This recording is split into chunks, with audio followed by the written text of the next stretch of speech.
Good evening, Oregonians.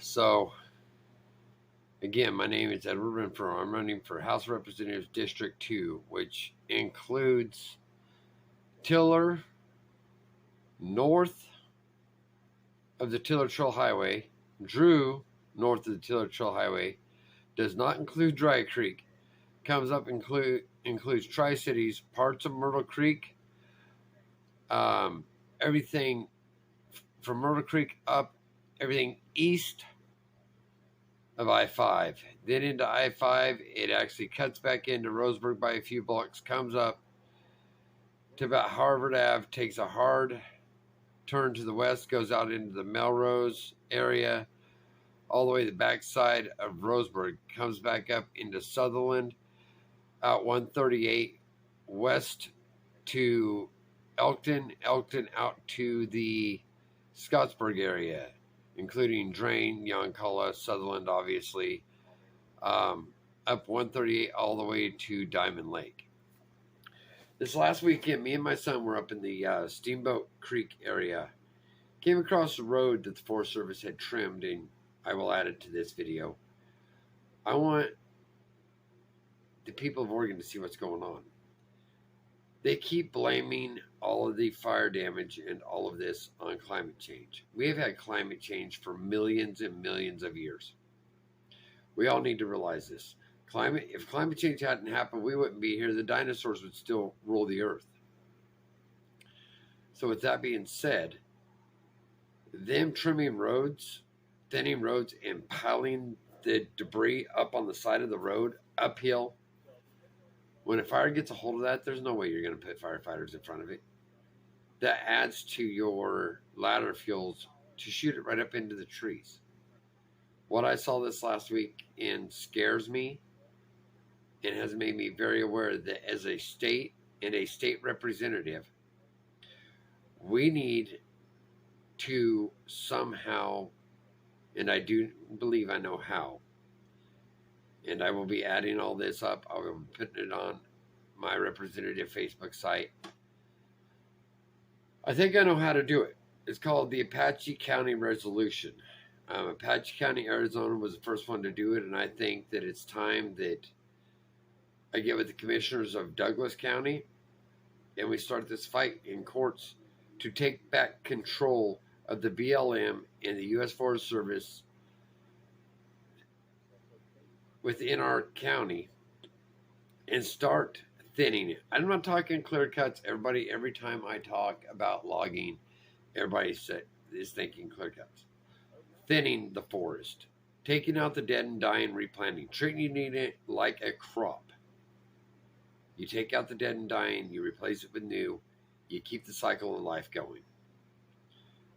All of these fire ravaged areas up 138, Steamboat Creek, up into the Jack Creek area, what would that be, south of 138, the area that was burnt by the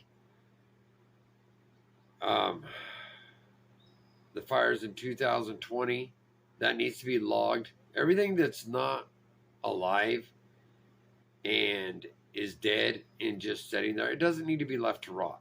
It doesn't need left to dry any more than it already is. It needs to be logged, made into either mulch, chips, pellets for pellet stoves, pellet grills, lumber, whatever we can use it for. Needs to be replanted. We need to make this about what we leave behind for our kids. Instead of leaving stuff that's dead and or dying now, let's cut it down, replant it. Let's have a beautiful forest for our kids in 40 years and our grandkids.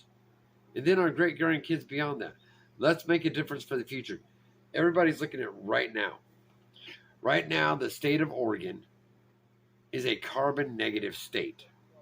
Yes, there's actually a website to prove it. I will put that with this video. The link will be on YouTube and on Facebook. Yes, it can be proven. It's kind of cool.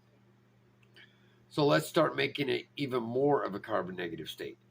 And what I'm going to tell you about the link I'm going to put up is it just includes national forest. It does not include BLM land. It does not include private timber company land. It does not include alfalfa crops, hay crops, marijuana crops, the cannabis industry at all. It doesn't include your farms, your grass seed companies.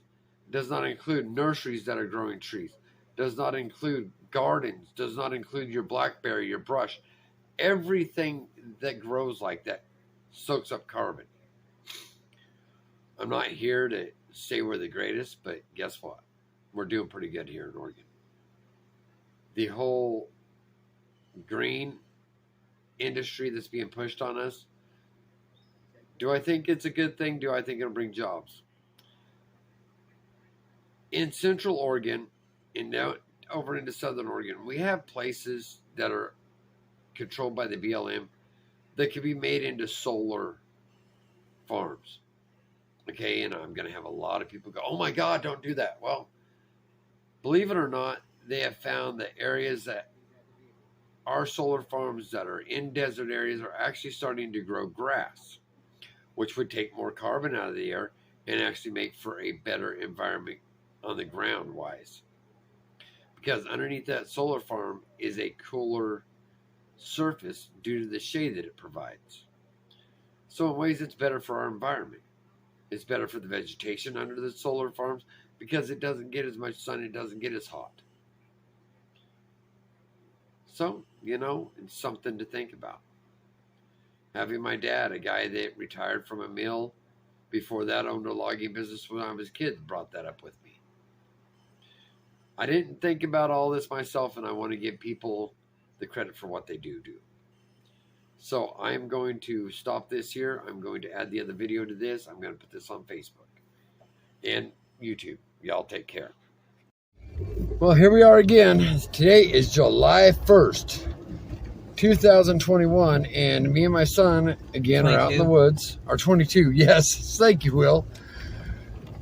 And this is how our Forest Service believes in cleaning up roads, folks. I wanted to show you all this because this is what awaits the next fire that comes out. All these piles of wood,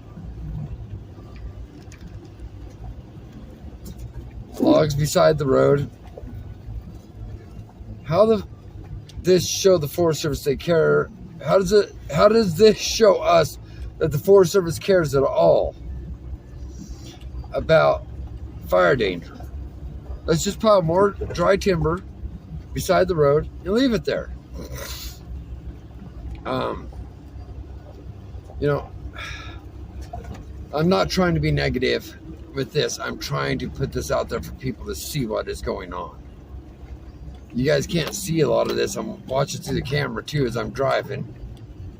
These are actually piles beside the road of trees. And you can tell they were cut by the base of one.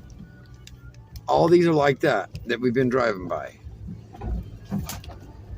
And they've been cut and piled there. And just left there. I mean, a forest fire catches a hold of those? What's that do? There's another pile there. Come around this corner, there's another pile there. Another pile there. As we come around this corner, it's just more and more and more. This is how they believe in cleaning up the woods. So when a forest fire catches a hold of all this, what's going to happen? It's going to burn even more intense, especially this little timber like this. That's going to be such an intense fire, you're not going to be able to control it. But yet, this is what we're dealing with. And also with where the piles are, it's going to help it go uphill easier. Yeah. As you probably just heard my son, it's just going to cause a chimney effect because they're on the uphill side. They catch, it's just going to take off. And it's catching these better now that I turned the camera some. But you guys are seeing this whole roadside. This is what they're looking at. So instead of removing the trees or chipping them up or whatever they should have done, they just stacked them. Leave them be. How is this not making worse fire danger? They want to throw climate change at us all the time. climate change. There's been climate change for millions of years. We wouldn't be here. The dinosaurs would still rule the earth if there wasn't climate change. And I'm sure we can all agree on that one. Okay? For millions of years, there's been climate change. It's a cycle. But this is not climate change, folks. This is irresponsible thinning of a road, clearing of a road. I don't even know what to call it. Because some of it was just left into the road. You know, and when does it stop? When do we take back our forests? Now, there is something called the Apache County Resolution. Apache County, Arizona was able to file court stuff, and I'll have to get it all out and explain it and do a film on it, and I will do that. So that one's probably going to be longer than most. But our fire danger, yes. Every year our fires are getting worse. But do you think that this helps? Does stuff like this really help our fire danger?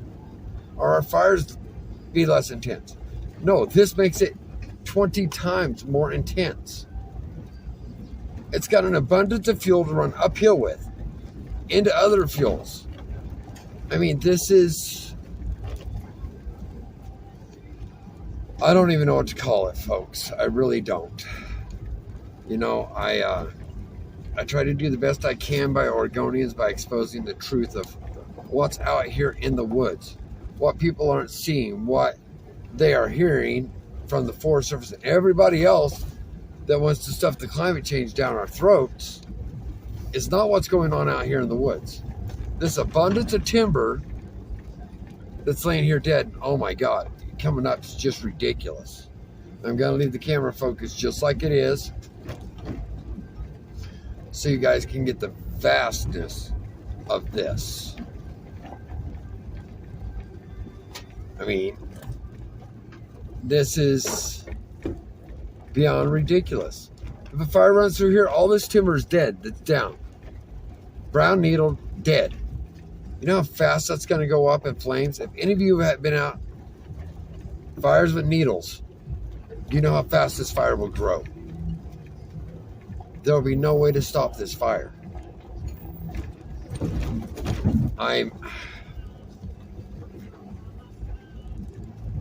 The woods itself is bad enough. It should have been thinned out years ago. There's a lot of little trees, a lot of big trees, louder fuels all the way up to the sky, okay? I get that, and it's bad enough. It should have been thinned out. It should have been thinned out, replanted properly, you know, all the things that the forest should be done.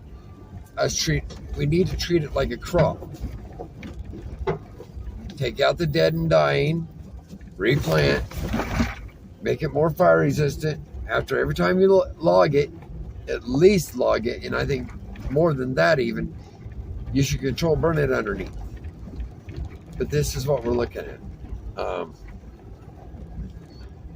I meant to make a video about carbon and forest fire danger and logging and replanting all in one.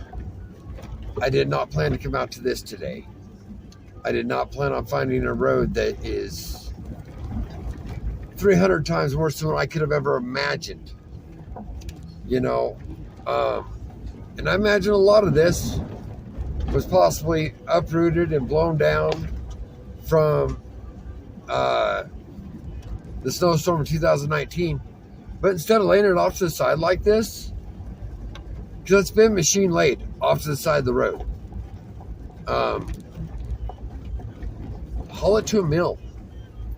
Get rid of it. Make this a firewood cutting area. No, this is not a firewood cutting area, folks. Speaking of carbon, all of this would release more carbon since it's left here, if a fire goes through, than if it was dealt with. Yeah. If it burns, it's going to release more carbon. Okay, we're at the end of that road. I love having my son with me because he makes more comments too, and I appreciate his input as a 16-year-old kid. He is so smart and knowledgeable about the forest. He goes to Yoncalla High School. They have been teaching these kids about forest conservation and things there, teaching them to run chainsaws and crosscut saws, and but that's what we're looking at, folks, is, again, as I have said in multiple times, the Forest Service and our forestry departments have let us down. So, yeah. Y'all take care. Take care of each other. Watch out for each other. Treat one another the way you want to be treated. God bless. We'll see you later.